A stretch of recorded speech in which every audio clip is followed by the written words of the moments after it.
Bonjour et bienvenue au livre audio de Le Passager de Patrick Sénécal, la quatrième partie, je crois. J'ai vraiment hâte d'avoir un, un bras pour mon micro, ça va être pas mal plus facile, fait que je pourrais le tenir dans mes mains quand je parle. Anyway, page 121, c'est ça. Le week-end est un calvaire, je ne sors pas de chez moi, je demeure assis toute la journée où je me mets à faire les 100 pas. Quelques crises de rage, aussitôt suivies de larmes. Seigneur, j'ai trouvé l'emploi idéal. J'avais réussi à sortir Manon de la tête. Je voyais la lumière au bout du tunnel. Je commençais à être heureux. Il a fallu que je retrouve un ami d'enfance psychopathe que je n'ai pas vu depuis 20 ans. Une chance sur 1 million que je tombe sur lui. Calice, 1 sur 1 million. 1 sur 1 million. Je frappe dans mon armoire de cuisine. 3 verres tombent et se cassent. J'en prends un quatrième et le lance sur le mur. Le téléphone sonne plusieurs fois, mais je ne réponds pas. Sur le répondeur, j'entends la voix de Louis. Il m'explique les revenus de New York et qu'il ne voudrait pas bien prendre une bière avec un vrai Québécois qui est capable de boire sans vouloir absolument se battre. Folle envie de répondre, mais je me retiens. Quand tu racontais à Louis, il reviendra au même que tout dire à la police. Louis est un ami, oui, mais le meilleur, mais il est aussi flic. Mais il faut que je raconte ça à la police, sinon je suis un lâche, le pire des lâches. Alors, je me vois chez les flics, l'air étonné de l'inspecteur, l'interrogatoire, le procès, puis les accusations qu'on le porte contre moi à cause de mon silence dans ma participation indirecte au dernier meurtre. Je vois mes parents, l'incompréhension, la foule, les journaux, ma réputation qui s'envole. Et si l'âge de vouloir éviter tout cela, mais l'éviter à quel prix? Ces longues journées de torture mentale sont coupées par 3 nuits de mauvais sommeil, durant lesquelles, évidemment, je refais le même rêve. J'ai du temps, je roule en vélo dans les bois avec Alex derrière moi. On descend la pente, on découvre le peuplier avec un clou, on quitte le sentier, on découvre le grand buisson, on le contourne et je me réveille et le calvaire reprend. Lundi matin, je donne un cours abominable. Presque en grognant, j'annonce à mes étudiants que nous parlerons plus de l'enfance dans le fantastique. Les étudiants s'étonnent. Certains me rappellent que j'avais pourtant dit qu'il s'agirait de la thème de la saison. D'autres font remarquer que nous n'avons pas terminé une nouvelle œuvre mise au programme.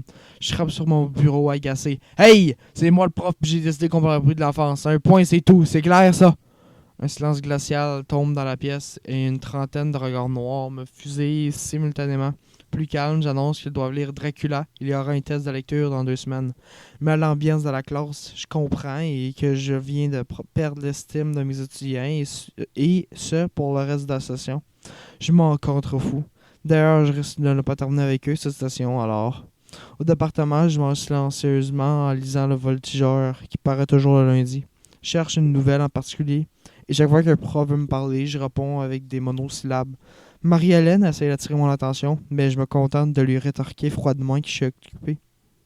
Du coin de l'œil, je la vois sortir rapidement de la pièce, du pas colérique. Enfin, je tombe sur la nouvelle que je redoutais. Un petit article annonce la disparition d'une femme de 47 ans à Saint-Nazaire. On explique qu'elle faisait du vélo tous les jours et je comprends aussitôt de qui il s'agit.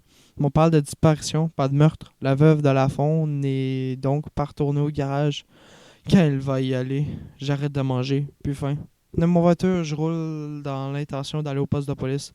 Comment ai-je pu croire que je dirais rien aux flics? Je suis peut-être lâche, mais pas malhonnête. Il faut qu'Alex soit arrêté, mais cela m'implique ou non. Mais je me rends compte avec étonnement que je roule vers un tout autre quartier, celui où habitent mes parents. Je devais quand même aller leur raconter. Non, j'allais jusqu'au bout de la route des plaines. Arrivé au bois, j'arrête le moteur. Je sors et observe longuement le petit sentier de terre battue. Cette fois, je vais me rendre jusqu'au bout. Aucune peur ridicule. Je suis rendu. Aucune peur ridicule me fera tourner les talons. Je n'ai plus besoin d'Alex pour aller dans ce bois. Je n'ai plus besoin de lui. Le ciel est lourd de neige qui s'obstine à pas tomber. Je remonte la fermeture éclair de mon manteau et je m'engage dans le petit sentier. Tandis que je m'enfonce dans les bois, l'écho dans ma tête revient, tournoie, percute les parois de mon crâne, comme s'il tentait de me dire quelque chose, ou plutôt de me montrer quelque chose. Et tout à coup, l'écho se stabilise et produit le premier flash aveuglant. Pendant une dixième de seconde, il apparaît sur le vélo dans le bois comme d'habitude. Mais là, quelqu'un devant moi qui marche m'arrête près de lui, salue. Et je m'appelle Alex, moi, Étienne. Tu m'embarquerais sur ton bicycle? Moi, je conduis pas. J'aime pas ça, mais je pourrais être ton passager. Ok, monte. Je suis content de me faire un nouvel ami. Il sourit, mais il a les dents vraiment croches. Il monte à l'arrière. Il me tient à la taille. Il me met à pédaler. Il me souffle à l'oreille. Je vais le guider. D'accord. Et ça tient aussitôt. Cet atome de souvenir fait déferler en moi un flux d'adrénaline et ça jalonge le pas, à la fois excité d'être concentré sur l'écho qui tourbillonne toujours. Je descends et remonte la pente, marche encore 5 minutes, puis m'arrête devant l'arbre avec le gros clou rouillé planté dans. C'est une autre section souvenir. C'est tombé écrit bizarre. Amener avec moi un marteau et un gros clou, comme Alex m'a demandé hier. Pense pas que papa s'en rendra compte. Oh le maman. Alex me demande d'arrêter. Il veut que je quitte le sentier. Cours dans le bois. Me demande de planter un clou dans un arbre. Ça indique la direction à prendre. Trop s'amusant. Plante les clous. Et on suit la direction, mais difficile, car beaucoup d'herbes et de branches. Alex, mon courage pédale de toutes mes forces. On s'enfonce de le tronc. Et de nouveau, je sens cette peur ridicule, cette sorte de panique qui me donne envie de tourner les talons, de fuir à toutes les jambes, tandis qu'une voix enfantine et grotesque me dit que j'ai besoin d'Alex, que lui seul peut me guider dans ces bois. Mais Alex a déjà tué 3 personnes. Je prends donc une grande respiration et fais un premier pas dans les autres herbes.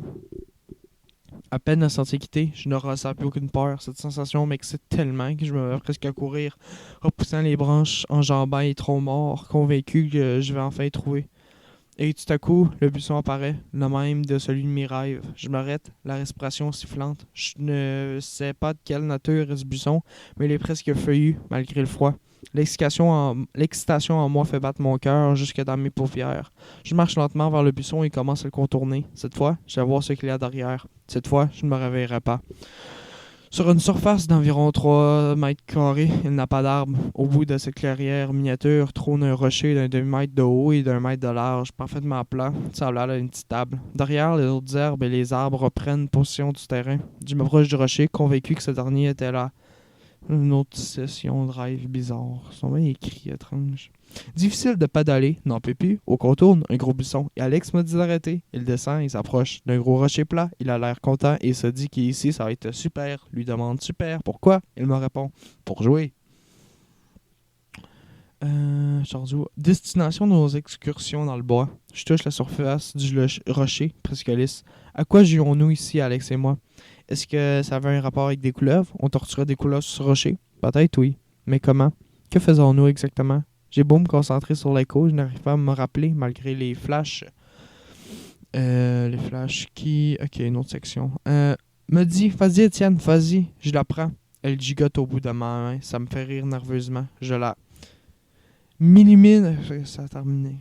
M'illumine brièvement l'esprit. J'examine longuement le rocher grisâtre, puis penche la tête. Il n'y a que des petites taches sombres là, minuscules, qui ne semblent pas faire partie du roc. Je les touche de mon doigt. Sèche évidemment, mais j'ai la conviction qu'il s'agit des taches de sang. Après 20 ans, c'est possible. Cela me semble improbable. Et puis les couleuvres n'ont pas de sang. En tout cas, pas assez pour tacher un rocher. Nous avons torturé des couleuvres ici, oui, mais aussi autre chose. L'autre jour, Alex ne m'a pas-t-il dit qu'à un moment donné, nous étions allés un peu trop loin dans notre jeu? Je me frotte le nez. Malgré le froid, je sens un moite de sueur. Ma peur tout à l'heure pointe légèrement le nez. Bon Dieu, je suis presque prêt de tout rappeler. Je dis presque. Sourde horreur se mélange dans mon explication. Ça, c'est une autre séquence souvenir. Mais cela fait partie du jeu. Alex m'a expliqué. Le bruit m'hypnotise. Tic, tic, tic, tic.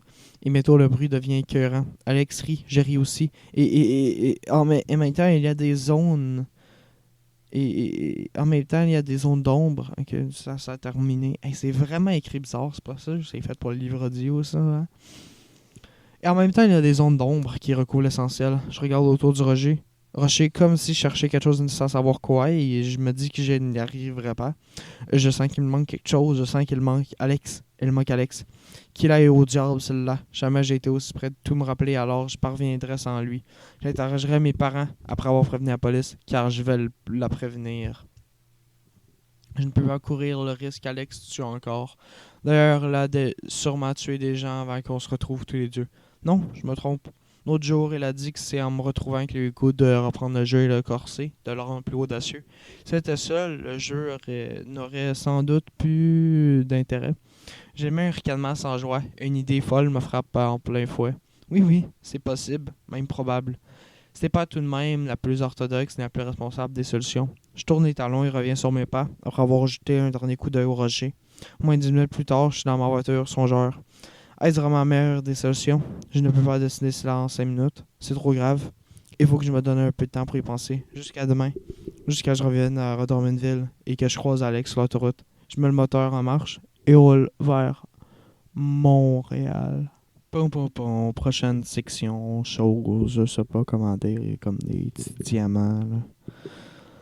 Ah, j'ai mal à la tête. Ah, putain.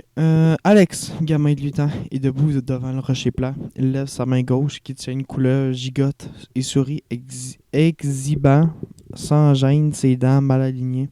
Alors, Étienne, on commence. Je ne m'en souviens plus quoi faire. Voyons, Pansy. Et il contourne le rocher sans lâcher le reptile et sa plante devant moi. Il pose son index droit sur son front puis vient toucher le mien, au-dessus de mes yeux. Puis du menton, il désigne le sol vers la droite, là où mon petit vélo blanc est couché sur la droite, mais mes pédales tournent seul lentement, comme si quelqu'un venait juste désactionner. Alex est maintenant adulte avec son regard noir, son manteau rouge et son sourire plaqué de broches. Ce n'est plus une couleuvre qui tient la main mais une chaîne de vélo ensanglantée. Il avance, il attend vers moi comme s'il voulait que je la prenne à mon tour. Je recule angoissé, mais je trébuche contre mon vélo et tombe par derrière. Ma tête heurte le sol et je me réveille sur le plancher de ma chambre. Merde, je suis littéralement tombé en bas de mon lit. En maugréant, je vais à la salle de bain, puis je reviens me coucher. Il est 3h15 du matin. Tous mes rêves que je pourrais faire ne changeront rien. Ma décision est prise. Noble ou hypocrite, lâche ou courageuse. Je m'en moque. Ce soir. Diamant, prochaine section.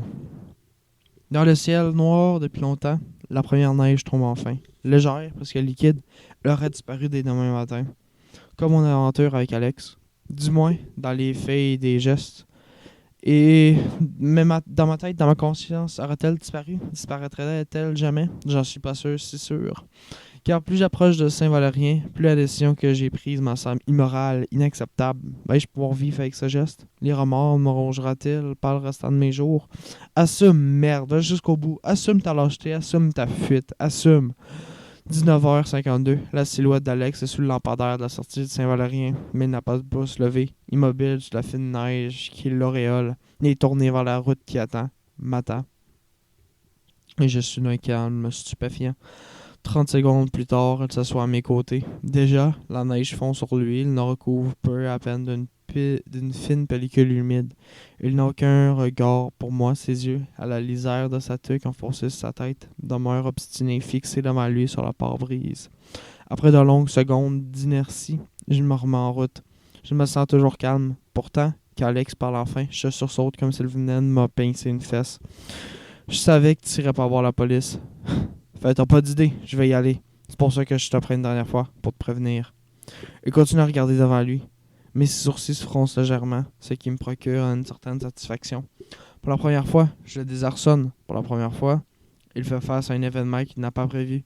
J'explique donc. Demain après mon cours, je suis allé porter une lettre anonyme dans laquelle j'accuserais un certain Alex Salvaille, habitant Saint-Eugène, du triple meurtre de Saint-Nazaire. De nouveau un silence, je devine qu'il regarde 2 jours devant lui. Il dit enfin: si la police vient me voir, je vais parler de toi. T'es pas innocent dans cette histoire. Je sais, c'est pour ça que je te reviens. Ça te donne une quinzaine d'heures pour fuir. Si tu t'organises comme il faut, tu peux être aux États-Unis en quelques heures et on t'attrapera jamais. Si tu t'en sors, je m'en sors aussi. Par contre, si tu te fais prendre, j'assumerai mes responsabilités. Mais avoue que je suis pas mal moins dans le trouble que toi. Toi, tu vas moisir en prison jusqu'à la fin de tes jours. Je le regarde enfin, il hoche doucement la tête. Son calme m'agace de plus en plus. Mon offre ne semble pas du tout le tourmenter ni le faire réfléchir, comme si sa décision était déjà prise. Éventualité qui m'inquiète beaucoup. Et puis, si je me sauvais, tu pourrais vivre avec ça? Demande-t-il. Tu pourrais vivre avec l'idée d'avoir laissé un assassin en liberté? J'aurais quand même prévenu la police, et puis je m'humecte les livres et me lance. J'ai l'impression que si tu sauves, tu ne tueras plus personne, comme si tu n'as tué personne avant de me retrouver. Qui t'a dit ça? Toi-même l'autre jour. En tout cas, tu l'as fortement insinué. Sa bouche se crispe légèrement, une grimace contrariée. J'en jubile intérieurement et poursuis. Alors, je pense que seul, tu ne tueras plus. Tu as besoin de moi pour jouer. Cette fois, son visage s'assombrit littéralement et je comprends que j'ai eu juste sur toute la ligne. Tout à coup, j'ai l'impression d'avoir pris la bonne décision et cela me rassure tellement que je dois retenir des lignes de soulagement. Après un long silence, Alex remarque: je pourrais me trouver d'autres compagnons de jeu. Mais il n'a pas sa habituelle voix assurée. La mienne, lorsque je lui réponds, est beaucoup plus solide, presque sardonique. Mais pas comme celle avec qui tu jouais quand j'étais petit. Tu me retrouves 20 ans plus tard. Je l'observe, m'attendant à le voir très embêté, mais j'ai la surprise de distinguer un petit sourire sur ses lèvres. C'est vrai, personne d'autre que moi peut me comprendre, mais l'inverse est aussi vrai. Personne peut mieux te comprendre que moi. C'est pour ça que tu m'as choisi comme ami quand t'étais petit. Et aujourd'hui, c'est pareil. Je suis sûr que t'as jamais pris personne sur le pouce. Pourtant, tu m'as choisi. Ton inconscient m'avait reconnu parce qu'au fond de toi, tu es toujours fasciné par le jeu. Je ricane. Tu dérailles, Alex. Pourquoi alors t'as pas averti la police dès que t'as compris que j'avais tué les 2 garagistes? Si tu savais comme je m'en veux encore. On s'est pas retrouvés 20 ans plus tard pour rien. On a un nouvel endroit pour jouer. Avant, c'était dans le bois. Maintenant, c'est dans le garage de Saint-Nazaire. Il faut qu'on s'y retourne pour... Tais-toi, Alex, que je le coupe pour surfer cagacé. Jamais je retournerai là. Jamais. En plus, la veuve de Lafont avait trouvé le cadavre de la femme de l'autre jour. La place va maintenant grouiller et de fliquer. Inquiète pas pour ça. Le corps de la femme n'a pas été découvert et puis le sera jamais non plus. Le garage est dans le même état qu'avant. Personne ne peut savoir qu'un autre meurtre a été commis. Il a retrouvé son sourire d'avant, son sourire qui me plaisait tant et qui maintenant me donne littéralement froid dans le dos. Je me demande ce qu'il veut dire. Il m'explique. Après que je me suis sauvé vendredi passé, il a nettoyé et remis la chaîne à sa place, puis il a démonté le vélo de la femme et il a déparpillé les morceaux parmi la ferraille du garage. Ensuite, il est parti en verrouillant la porte, puisque j'avais laissé la clé dans la serrure. Clé, précise-t-il, qu'il a sur lui en ce moment. Finalement, j'étais arrivé en retard à ma job, ajouté le ricanement. Et le corps de la femme, que je me demande ne sachant pas au juste que je tiens à ce qu'il me dise. Qu'est-ce que tu en as fait? Je n'ose pas regarder, mais je suis sûr que son sourire s'est élargi. La même chose qu'on faisait avec les couleuvres, qu'on avait fini de les utiliser. Je crois avoir poussé un léger gémissement. Il fait exprès, elle sait que je m'en souviens plus. Je demande donc presque avec résignation. Qu'est-ce qu'on faisait avec elle? J'ai croyé que ça t'intéressait plus, tout ça. Que tu voulais juste me prévenir de ce que t'allais faire. L'ironie de sa voix s'écrase comme un bulldozer. Pourtant, je trouve la force d'avoir un sursaut de rage. Chris, Alex, qu'est-ce qu'on faisait avec les couleuvres? Je l'entends glousser et si je tenais pas au volant, je crois bien que je sursauterais à la gorge. Ah, Étienne, toujours fragile au fond. Comme lorsqu'on s'est vu la première fois dans le bois, tu te souviens? Je me tais, les muscles tendus. Je comprends que pour la première fois, il parle clairement du passé, de notre passé. Et malgré mes intentions de départ, je vais écouter. Tu venais d'arriver dans le quartier et tu connaissais personne. Tu te promenais tous les jours en vélo tout seul dans le bois. Quand tu m'as rencontré, tu étais tellement content de te faire un ami. Ça a été facile de te convaincre. L'écho revient dans ma tête, mais il ne rebondit pas comme une balle folle. Il est stable, se précise, se précise. Tous les jours, on allait dans le bois en bicycle. Tu conduisais, puis moi, j'étais ton passager. Puis ton guide. C'était moi qui décidais où on allait. T'étais docile, t'écoutais. Puis quand j'ai trouvé la grosse pierre plate, l'idée de jeu m'est apparue. L'écho devient image, devient son, et souffle, ce n'est plus des flashs rapides qui me traversent la tête, mais un véritable film étrangement transparent qui se superpose. Tu sais qu'on invente un jeu, Étienne, le jeu des sacrifices. Tu vas voir, c'est bien le fun, tu vas aimer ça. Pour commencer, il faut trouver ça qu'on va sacrifier. C'est une autre section rêve, comme plus tôt. Là. Sur le pare-brise en neige de ma voiture. Alex, la rien continue. Les couleuvres m'ont semblé un bon choix. Puis t'étais d'accord aussi. Il y en avait tellement dans ce bois. Ça fait que je t'ai montré comment faire. Je le devine, se penchant légèrement vers moi. Sa voix est devenue envoûtante. On a pris ton petit bicycle blanc, puis on l'a mis sur la pierre plate à l'envers. Il tenait sur le guidon et sur le siège, les 2 roues en l'air. C'était notre hôtel des sacrifices pour la première couleuvre. J'ai tout fait pour te montrer. D'une main, je tournais une pédale. Ça faisait un bruit qui était même bien gros. Tu te souviens, notre esprit se sont là annoncés le début du rituel. Tic, tic, tic, tic. Mes mains serrent le volant avec force. Je respire d'un peu plus vite. Je tournais la pédale, puis en même temps, je faisais descendre la couleuvre lentement, la tête première dans le dérailleur. La chaîne devenait plus mou, plus flasque. Puis que ça nous faisait bien rire. Je lâchais la couleuvre, puis elle finissait par... Prochaine page. Tomber sur la pierre, éventrée en bouillie, parfois même coupée en 2. Ça me revient. Ah oui, ça me revient de plus en plus clairement. Les premières couleuvres, je m'en occupais tout seul. Mais ça n'a pas été là, que t'as participé. Puis t'aimais ça. Au début, je te disais comment faire, mais t'es rapidement devenu un os. On le faisait chacun sur notre tour. Devant moi, la roue était de moins en moins visible, parasitée par le film transparent qui écrit « Vas-y, Étienne, descends là, parfait. Regarde sa tête. Wow, super, lâche-la. Ah, elle est restée coincée dans le derrière. C'est génial. Voilà, c'est fini. Ok, on a trouvé un autre. De l'épaisseur, ça c'est une autre section, passé, rêve, whatever. De l'épaisseur. Je sens qu'Alex est tout près de moi. Maintenant, je sens le souffle de sa voix contre ma joue. Après quelques semaines, on avait assez de couleuvres, on en avait tué tellement, il fallait aller plus loin. On avait essayé avec un hamster et une grenouille, c'était plus intéressant, ça saignait beaucoup, c'était plus gros. Mais on a tout voulu aller encore plus loin. Je t'ai expliqué qu'on allait faire, t'as accepté, tu te souviens? Ici, le film devient flou, disparaît presque complètement. Seules des bribes de voix demeurent claires, mais il est parfait, Étienne. Vous pouvez l'approcher. Voilà, très bien. Regarde comme il est obéissant. C'est une autre séquence passée. Là. Mais elle ne s'accroche à aucune image précise. C'était cette journée-là que tout s'est arrêté, poursuit Alex. De toute façon, des mois plus tard, ma famille déménageait à Saint-Eugène. Elle soupire. Devant moi, je vois la route, mais elle semble sortir d'un tableau de Dali, tant elle est sinueuse, molle et bondissante. La fine neige ressemble à des longues traînées de craie. Cette journée-là, Étienne, on est allé un peu trop loin. Plus loin. Continue mon passager. Puis maintenant, 20 ans plus tard, on va aller encore plus loin. Moi, je l'ai déjà fait à 2 occasions. C'est à ton tour maintenant. À toi de jouer. J'ouvre la bouche pour parler. Je la sens tout engourdie comme si je sortais de lécher le dentiste, mais je réussis à articuler. Qu'est-ce qu'on a fait cette journée-là? Il ne me répond pas. Je tourne lentement la tête vers lui. Il est tout près de moi, son regard noir et tout ce que je vois. Qu'est-ce qu'on a fait, Alex? Tu dois regarder devant toi. Je reviens à la route. Elle n'est plus surréaliste comme tout à l'heure. Elle est toute très droite et fort éclaire de plein fouet une voiture qui roule beaucoup moins vite que moi et sur laquelle je suis sur le point de m'écraser.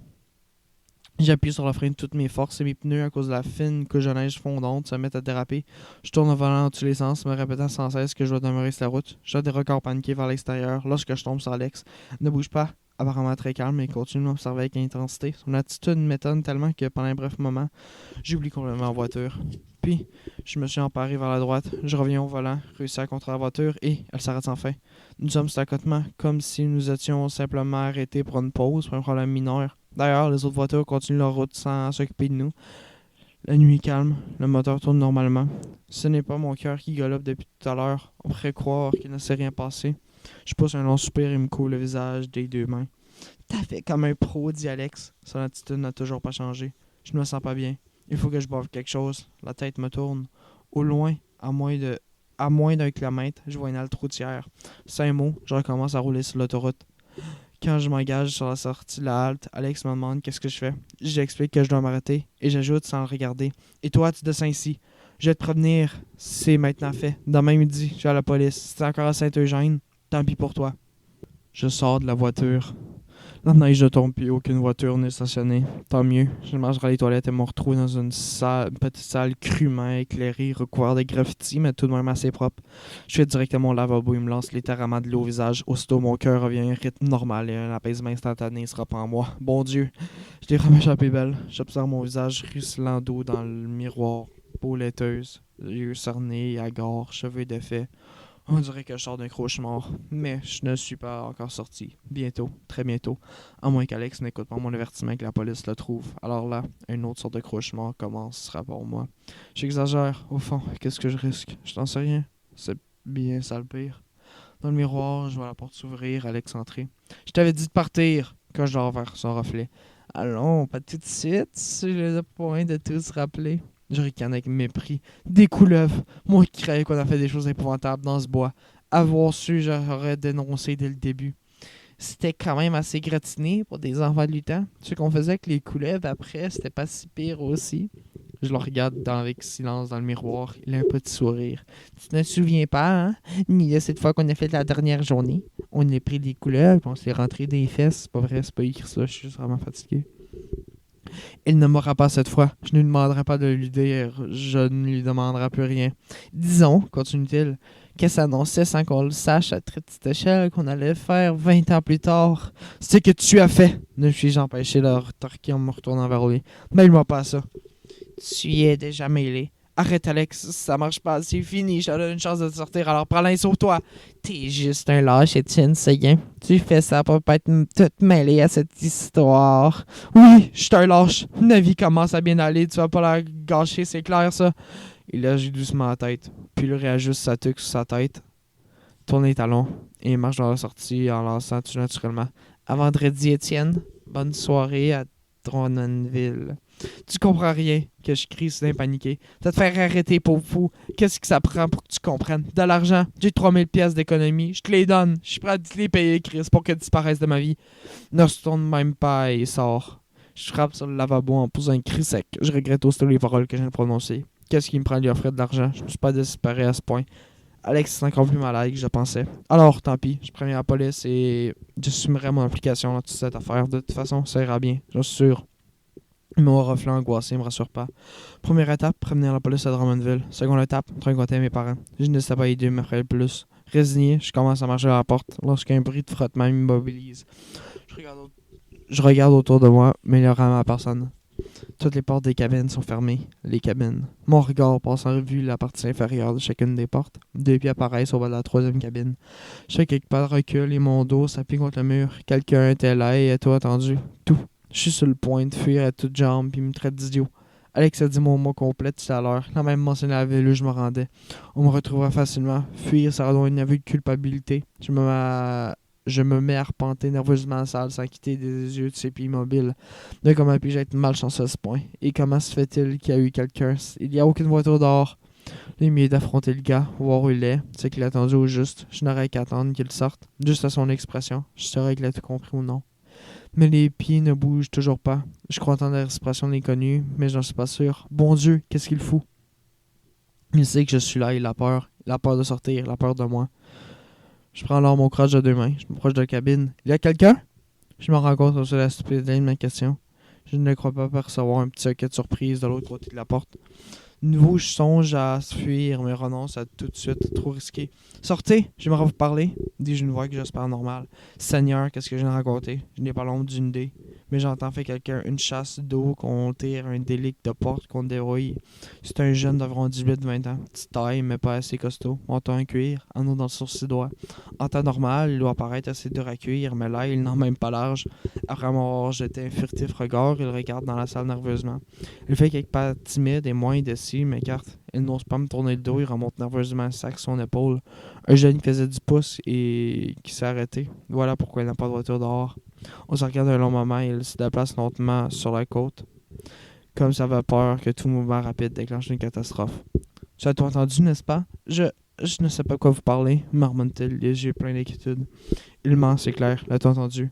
Pas seulement mon nom et la ville, mais aussi le fait que j'ai laissé une chance à Alex, que je lui offrais, que je lui offrais de se sauver, que je lui ai même offert de l'argent pour qu'il parle.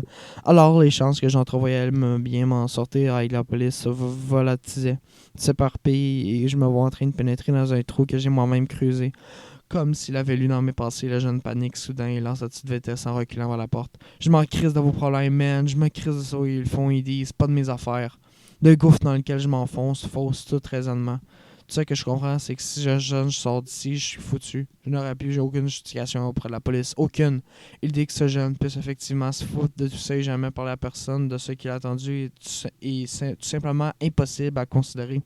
Je ne peux donc pas le laisser partir. Je marche alors vers lui, et tandis que j'approche, je me demande, hébété, ce que je suis sur le point de faire maintenant, dans les prochaines secondes. Mon attitude ne doit pas être rassurante, car une lueur d'épouvante traverse le regard du jeune. Il dirige alors sa main droite vers l'intérieur de son manteau et couine d'une voix aiguë. « Ça me dérange pas ce que vous faites, je vous le jure, ça me dérange pas ce que vous... » Mais je ne lui laisse pas terminer sa phrase. Là, je vois sa main glisser sous le manteau, une image s'impose dans mon esprit. Il va sortir un cellulaire pour appeler la police, ou pire, un couteau pour m'attaquer. Avec son look de rocker, ça ne serait pas étonnant. Alors, le peu de rationnel qui reste sur mon s'envol, je me lance à l'avant, stupidement, sachant pas trop ce que j'espère d'un tel geste. Pousse l'adolescente, toutes mes forces en même temps, un cri rauque.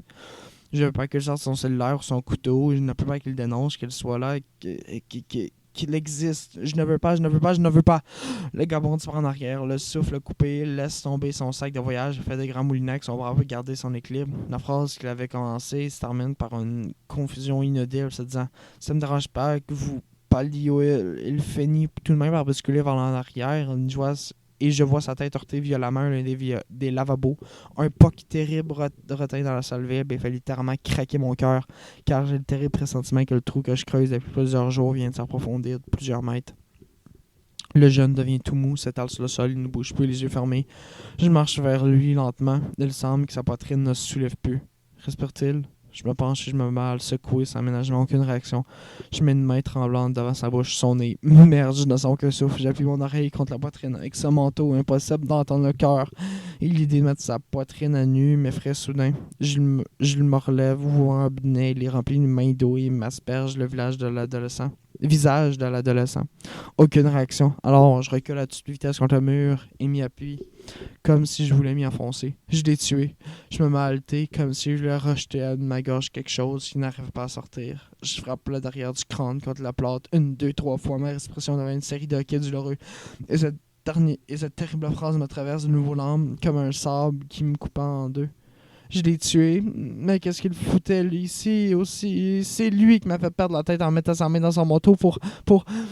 Pris d'un doute, je retourne au corps et surmontant mon dégoût fouille dans la poche intérieure du manteau. Pas de salaire, pas de couteau, juste un portefeuille avec environ 200$ à l'intérieur. Il voulait m'offrir de l'argent, à me payer pour que je le laisse partir. L'essoufflement saccadé de ma respiration se transforme alors en un long, lancinant gémissement qui devient alors si aigu qu'il blesse mes propres oreilles. Alors je me relève et cours à la sortie. La vue si confuse que je percute la chambre et me fait terriblement mal à l'épaule. Je me dis que dehors, je vais continuer à courir, qu'une fois sur l'autoroute, je vais courir encore. Je vais courir pendant des heures, des jours, des années, jusqu'à ce que quelqu'un m'arrête pour enfin expliquer que tout cela a été une illusion, que rien n'est arrivé. Mais aussitôt dehors, je m'arrête. Une voiture stationnée devant la mienne. Le moteur est en marche, mais je devine, malgré la noirceur, que la personne est à l'intérieur. Je regarde les alentours, affolé à la recherche de ce nouvel arrivant. Lorsque, jusqu'à mes côtés, la porte des toilettes pour dames ouvre, une femme, habillée d'un manteau de fourrure, en sort. Je bondis littéralement vers l'arrière et la suie des yeux, comme si elle allait m'attaquer. Elle me souriait d'abord, puis fronce ses sourcils. Je dois vraiment être bizarre. Tellement que la femme allonge le pas, peu assurée, et avant de monter dans sa voiture, me jette un dernier coup d'œil intrigué. Je regarde sa voiture éloignée et disparaître. Impossible de laisser le corps du jeune ici maintenant. Cette femme m'a tellement dévisagé qu'elle va se souvenir longtemps de moi. Et les phares de sa voiture éclairent directement à la mienne. Elle se rappellera de la couleur, la marque. Quand elle lira dans le journal qu'on notera un jeune tué dans une halte routière, elle fera rapidement le lien. Moi, j'ai mis ce revint, je me mets à tourner sur moi-même comme si une solution à un ange sauveteur allait m'apparaître. Mais je suis seul. J'arrête de tourner, étourdi. J'attends que le décor se mobilise. Je vais à ma voiture et ouvre la portière arrière, puis je retourne dans la salle de bain. J'agis vite avant que quelqu'un d'autre n'arrive. Je plante devant le corps, j'observe un bref moment, puis me penche pour le prendre sous les bras. Je n'arrive pas à croire que je suis en train de le faire. Pourtant, je soulève et il commence à traîner vers la porte. J'ai mis autant d'efforts que de désespoir. Avant de sortir, je m'assure que le stationnement est vide. L'autoroute est à 100 mètres. Personne ne devrait remarquer ce qui se passe. Et même si c'était le cas, je suis trop loin et il fait trop noir pour qu'on me voie le visage ou qu'on me distingue clairement la marque de ma voiture. J'hésite une deuxième fois, puis je sors en traînant le corps vers ma voiture. Ses deux jambes produisent un frottement désagréable sur l'asphalte, recouvert de neige. Je réussis à coucher le corps sur la banquette arrière. Je fais une courte pause, puis retourne chercher le sac de voyage de John que je jette dans le coffre arrière de la voiture. Enfin, je démarre. En arrivant sur l'autoroute, je réalise l'absurdité de la situation. Mais qu'est-ce que j'ai l'intention de faire? Emmener ce cadavre à Drummondville? Aller le déposer à l'hôpital en infirmière que je suis tombé là-dessus en chemin? Qu'est-ce que je vais faire avec ce corps? Je n'en sais rien du tout. Je roule des pieds à peine 20 secondes que mes phares éclairent devant moi un individu qui, en marchant à reculons, bras sans pouce. Alors je pousse un long, profond soupir. Un soupir aussi soulagé qu'était pressé. Je commence à ralentir la première fois de ma vie. Je me dis que la fatalité existe. Lorsqu'Alex ouvre la portière, on n'en monte pas tout de suite. Il se penche et il me lance mi-moqueur, me méprisant. « Qu'est-ce qu'il y a, monsieur, bonne conscience? Tu veux m'offrir 6 000$ au lieu de 3? »« Alex, j'ai besoin de toi. » Et ces mots, en franchissant de ma bouche, lacèrent ma langue, déchirent mes lèvres, et je me ferme les yeux, souhaitant pendant un moment ne plus jamais les rouvrir. Mais Alex ne demande toujours pas. Il me demande avec suspicion et prudemment, me demande ce qui se passe. En 30 secondes, je lui résume la situation. 2 ou 3 fois, ma voix a chancelé, mais j'ai réussi à ne pas craquer. Alex est parfaitement abasourdi, il regarde vers la banquette arrière de ma voiture, incrédule. Tu l'as tué? Gémis, me passe la main dans les cheveux. J'ai pas fait exprès, je juste je vois la satisfaction dans le regard d'Alex. Cela me donne soudain envie de redémarrer tout de suite, mais comme je le ferais pas, j'ai besoin de lui. Comme quand j'étais petit. Mon Dieu, je vais m'évanouir, c'est trop insensé. Mais la voix d'Alex qui s'assoit en fait à mes côtés, se secoue, me secoue aussitôt. Ok, en route. Je ne pose aucune question. Trop content que quelqu'un prenne enfin la situation en main. Imprudemment, je tourne à toute vitesse de l'autoroute, déclenche un furieux coup de klaxon derrière moi. Nous roulons 5 mots pendant 30 secondes, puis je croise la pancarte annonçant Saint-Nazaire dans 1 kilomètre. Pris d'un pressentiment, je demande enfin où nous allons. Au garage, répond tout simplement mon passager. Jamais de écoute, esti une mauviette, ça passe chez mon passager. Tu m'as repris pour que je sorte de la merde, alors laisse-moi faire. Sinon, tu débarques ici, puis tu t'arranges avec tes calices de troubles. Je le regarde un moment de silence, et tout à coup, un grand calme s'installe en moi. Un calme qui m'apporte aucun réconfort, aucune sérénité, mais qui me fait taire toute objection superflue, la calme de la fatalité. Je m'engage dans la sortie Saint-Nazaire. Je vois le feu clignotant rouge grossir dans mon champ de vision. Je ne ressens rien. Je veux seulement qu'on me dise quand tout sera terminé. À mes côtés, Alex ne dit pas un mot, ne bouge pas. Sur la rampe obscure, nous ne croisons aucune voiture. On dirait que mon véhicule flotte dans l'espace. Le garage, les vieilles carcasses autour, j'entre dans la cour, m'arrête, stoppe le moteur, silence. Puis je demande à Alex d'une voix vide. Pourquoi ce garage depuis le début? Son visage est invisible dans l'obscurité, mais je vois les broches sur ses dents lancer un bref éclair. Au travail. Et il sort, et je l'imite, dehors, en regardant un bref moment, quelques grincements métalliques promenant des cadavres de voitures. La serre, la silence nocturne. Alex marche vers le garage, joue avec le bouton de la porte, puis se tourne vers moi. Viens d'abord à la porte. Je dis que c'est lui qui a la clé. Je l'ai mise dans la boîte à gants de ta voiture tout à l'heure, juste avant de te rejoindre dans les toilettes. Comme ça, si la police était venue m'arrêter, je t'aurais dit que c'est toi qui avais la clé. Je suis ni choqué, ni surpris. Je suis indifférent. Je prends la clé dans la boîte à gants et j'ouvre la porte de garage. Je fais 2 pas à l'intérieur où la lumière. Les néons éclairent le décor, désormais familier, effectivement. Aucune trace de la femme de l'autre jour. Je retourne dehors et me plante près la voiture. J'attends Alex ici. Elle reste quitte son ressort maintenant. Peu importe ce qu'il fera, je ne peux pas le savoir. Et après je ferai quoi? Je continuerai d'enseigner et de vivre comme si de rien n'était. Pas envie d'y penser, pas maintenant. Je t'aurais d'écouter moi-même, mais je détache au point de ne pas éprouver ce sentiment. C'est donc étonnement que j'entends Alex m'ordonner de prendre le corps du jeune et de l'amener à l'intérieur du garage. Mais je pensais que... Quoi? Que j'allais tout faire? Non seulement tu sais que je trouve les solutions, mais tu sais que je fasse ce boulot. Désolé, mon vieux, mais ça ne marche pas de même. Attends-toi de te salir les mains. L'effroi devient rapidement en moi. Si ce n'était pas prévu ça, je ne savais pas ce qu'Alex a en tête, mais lors de questions que je fasse que ce soit score, Alex les mains dans les poches s'avance vers moi. Je te préviens, Étienne, tu ne fais pas ça que je te dis. Je vais tout de suite et tu te débrouilles. C'est aussi simple que ça. Je me mords les lèvres. Bon, d'accord, je vais sortir le corps. L'important, c'est qu'il ne reste pas dans ma voiture. Une fois que je serai dans le garage, je m'en irai tout simplement. Même si on retrouve le jeune ici, on ne pourra pas remonter jusqu'à moi. Sauf si je préviens la police de tout ce que j'ai fait à Alex. Mais ce soir, pourrais-je avertir? Pour maintenant. Je jette un coup d'œil vers la route. Aucune voiture, évidemment. J'ouvre dans la portière arrière, prends le corps sur les bras et le tire de là. Je le traîne vers la voiture et une image absurde se forme en moi. Celle du Christ transportant sa croix vers le mont Golgotha. Tu le regardes sans pitié les centurions. Mais dans le cas du Christ, cette injustice est dans le mien. Tout à l'heure, je le croyais, mais puis-je encore le prétendre. De nouveau, je pense à ce trou que je creuse depuis plusieurs jours. Un trou qui a maintenant atteint des sables mouvants. J'entre dans le garage avec mon fardeau, avance un peu, puis le laisse tomber sur le sol près des 2 grosses chaînes noires fixées au treuil. Aussitôt, je me mets en marche vers la porte pour sortir, mais Alex se tient devant. Comme tu peux le constater, j'ai bien fait ma job, explique-t-il. Aucune trace de notre dernière visite. Les morceaux de vélo sont éparpillés un peu partout. Et le corps de la femme, je te l'ai dit, je n'ai fait la même chose qu'on faisait avec les couleuvres. On avait fini de jouer. J'ouvre la bouche pour lui dire que je m'en souviens plus, mais je renonce. Je m'en fous au fond. Je m'en fous complètement. Juste donc me laisser sortir. Mais tout à coup, j'ai mis ce me faire sortir. Je me retrouve et je me retourne d'un seul mouvement. Sur le sol, un jeune bouge légèrement un bras, tandis qu'un nouveau râle, très faible, franchit sa bouche fermée. Il est vivant. Soudain, je ne sais plus si sa constatation doit me rassurer et morfier davantage. « Tu m'as dit que tu l'avais tué !» fait Alex, comme complètement pris du dépourvu. Je ne sais pas quoi dire, bredouille, que je ne sentais plus sa respiration, que j'étais convaincu que le mort. Subitement, le visage d'Alex s'éclaire, une véritable jubilation apparaît sous ses traits. « C'est parfait! Tu vas pouvoir jouer à ton tour, Étienne! » 2 secondes de perplexité, puis je comprends. Il est fou! S'il croit que je vais. Nouveau gémissement de jeune. Je marche rapidement vers la porte en ordonnant à Alex de pousser. Mais il me prend par les épaules et m'immobilise. Je commence à me débattre, il crie des insultes et il veut le frapper. Mais il évite l'attaque et me donne un coup de poing dans l'estomac qui me plie en deux. Bon Dieu, je n'arriverai plus jamais à respirer. Tandis que je titube en tenant douloureusement le ventre, j'entends Alex me crier « Tu vas aller jusqu'au bout, tu m'entends? » Le souffle me manque tellement que je commence à avoir des étoiles. Toujours écroquevillé, les yeux pleins de larmes, je distingue le jeune qui bouge de plus en plus. Il va ouvrir des yeux d'une seconde à l'autre, me voir, et Alex, qui refuse de me laisser sortir.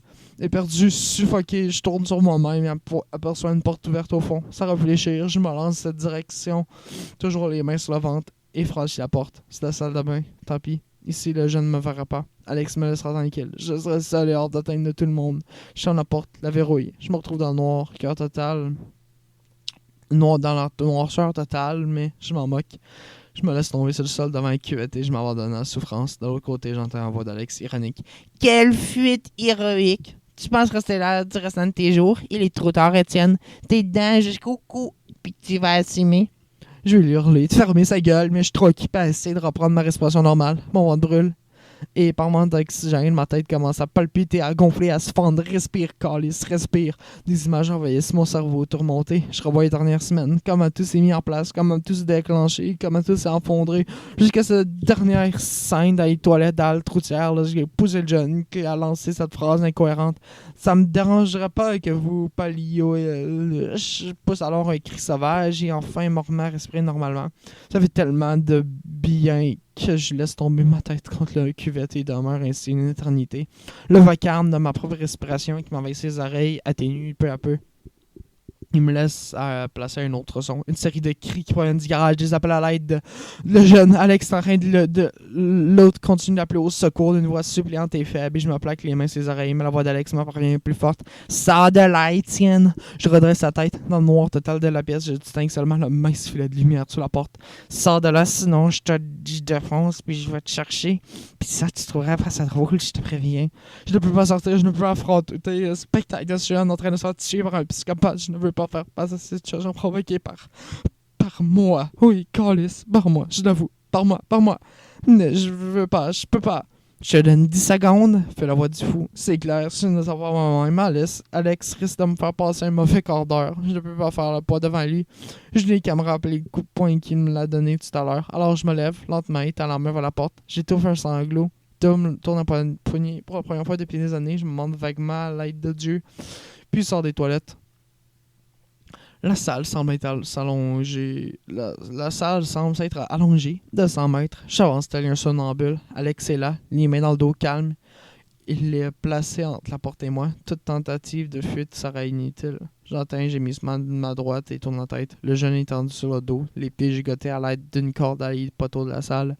Ses bras sont allongés au-dessus de sa tête. Ils sont liés à 2 chaînes qui sont les extrémités, s'enroulent autour du treuil à manivelle. Avec effroi, je comprends aussitôt le principe. En tournant manivelle, les 2 chaînes s'enrouleront autour du treuil. Les bras du jeune se font étirer.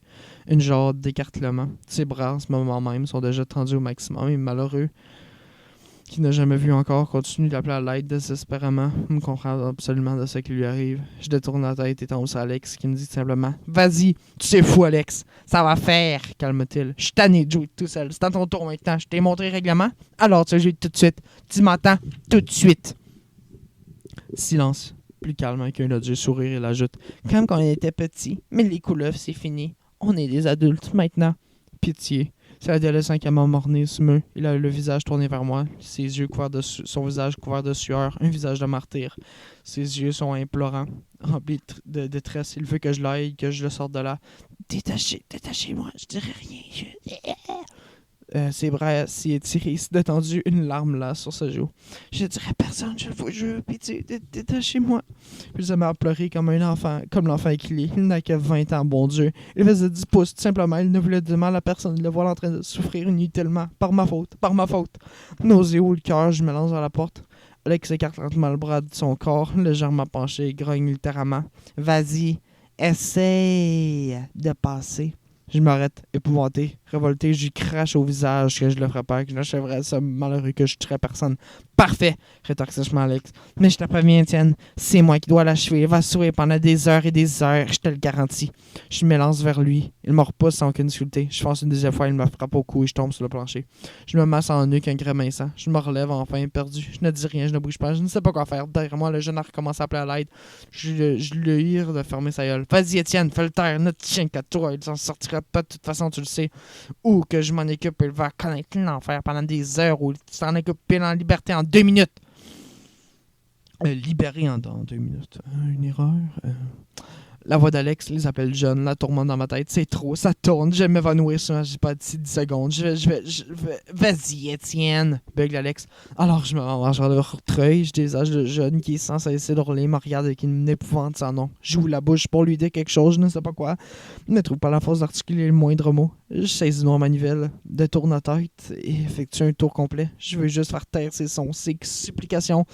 Mais c'est le contraire qui se produit. Les cris redoublent, les mots deviennent onomatopée incohérente et je ne peux pas m'empêcher de tourner la tête vers lui. Les bras du malheureux sont maintenant assez étirés que la peau devient laiteuse, se déchire même par endroits. Arc! Maladie d'horreur, je continue à tourner la manivelle. J'ai entendu un craquement sinistre, les bras gauche semblent s'amollir, les hurlements de ma victime deviennent suraigus, sa bouche s'ouvre démesurément et ses yeux dégoulinent de larmes qui ne sont que deux puits d'extrême souffrance. Tabarnak, je vais-tu vraiment dormir après ça? Il reste 2 pages, ça me donne pas des lire. Ah, dégueulasse. Il grise, je suis pas en train d'abréger ses souffrances, c'est le contraire, je suis en train de souffrir davantage. Comme un bourreau, comme un nazi, je le torture. Là, je te manifeste les cris que j'en peux plus, que c'est assez, que c'est l'enfer assez pour l'amour du ciel assez. Et Alex, à l'écart, j'ai une main dans le dos, me rétorque avec un calme qui semble perdre des blasphèmes. Puis tu vas le laisser comme ça? Tu penses que pendant que tu parles comme ça, il a moins mal? Plus que tu l'attends, plus qu'il souffre en tienne. Plus que tu le fais souffrir. Et son regard sombre me lance un éclair qui me traverse le crâne et réduit en miettes toute la raison qu'elle me reste. Brusquement, je reprends ma manivelle, referme les yeux, me mets en tournée le plus rapidement possible. 1 tour, 2 tours, 3 tours, je n'en vois rien. Mais j'entends des bruits affreux, immondes, des chairs qui se déchirent, des os qui se cassent, des cris si atroces qu'ils n'ont plus rien d'humain. La manivelle devient de plus en plus difficile à tourner, mais je transfère tout mon poids dessus. Les hurlements deviennent... C'est quoi le mot?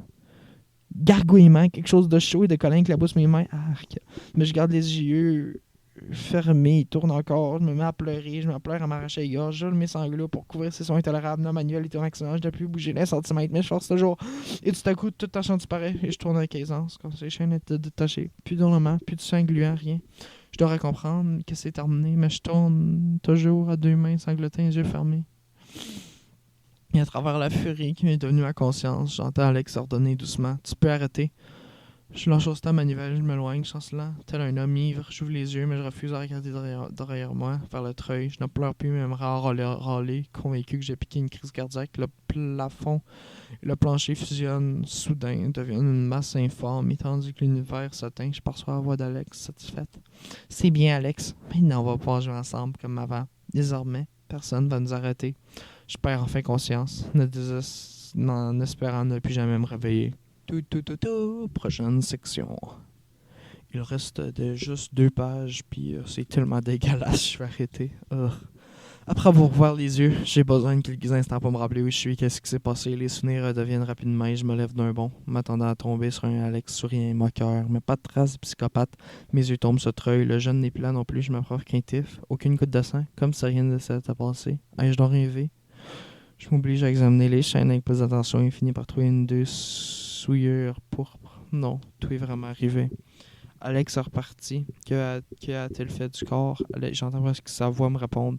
Mais la même chose qu'une faisant avec les couleuvres, Étienne. Sur mes mains, du sang séché. Le sang du jeune qui giclait dessus pendant que je tournais la manivelle, pendant que je le torturais, pendant que je le tuais. Quand je vais tuer quelqu'un. Le plancher vacille sous mes pieds. J'ai tué quelqu'un. Le décor se m'a tourné. Merde, je ne vais pas encore m'évanouir. Je tourne vers la porte Il sort du garage dehors, le froid mort rageusement, mais je ne songe même pas à attacher mon manteau. Je file vers ma voiture, m'engouffre à l'intérieur. Démarre, commence à reculer. Je me rappelle que je n'ai pas verrouillé la porte du garage. Tant pis. De toute façon, je n'ai plus la clé. Je m'engage dans le Rhin et tourne à toute allure. Je ne peux plus aller à Drummondville. Pendant cet temps, jamais je vais pouvoir affronter mes parents, ni les étudiants demain, impossible. Sur l'autoroute, je file vers Montréal, montage jusqu'à 500 km/h. Poursuivi la folie, le remords, le désespoir. 100 fois, 1000 fois, ces mots frappent ma conscience de la masse fracassante d'un tueur vengeur. J'ai tué quelqu'un. Je suis un assassin. J'arrive enfin à Montréal. Je monte l'image de mon appartement lentement, d'un pas incohérent, comme si mon mécanisme interne était brisé, trébuchant au moins 5 fois. À l'intérieur, je vais directement au téléphone et compose un numéro. Pendant que j'attends la sonnerie à l'autre bout du fil, je me demande comment je vais pouvoir parler sans rouler.